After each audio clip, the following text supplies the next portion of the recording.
বন্ধুগণ, ফের এক মর্মান্তিক ঘটনা ঘটল আমাদের ভারতবর্ষে। সেদিনকে তো দেখলেন যে আহমেদাবাদে প্লেন দুর্ঘটনায় 242 জন মারা গিয়েছে। এখন ফের দেরাদুন থেকে কেদারনাথে যাওয়ার পথে হেলিকপ্টার ফের মর্মান্তিক সেখানে ব্রাশ হয়ে যায়, পড়ে যায়। তো সেখানে 6 জন যাত্রীর মধ্যে 5 জনের মৃত্যু। 5 জনের মৃত্যু হয়েছে বন্ধুগণ, 5 জনের।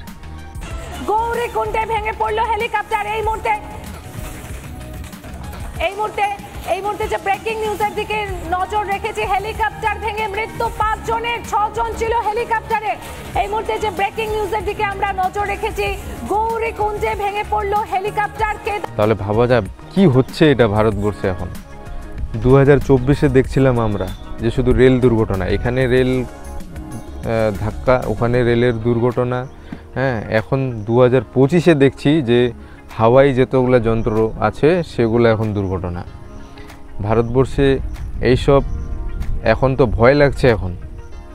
এখন ভয় লাগছে প্লেনে ওঠার আর হেলিকপ্টারে ওঠার, যে কখন যে কি হয়ে যায় সেটা বলা মুশকিল।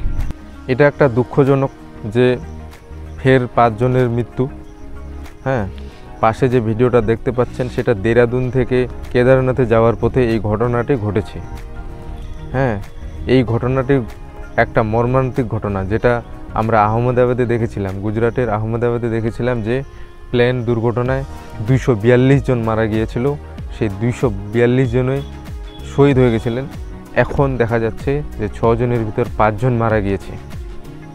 যে ভিডিওটা আপনার পাশে দেখতে পাচ্ছেন সেটাই দেরাদুন থেকে কেদারনাথে যাওয়ার পথে এই ঘটনাটি ঘটেছে।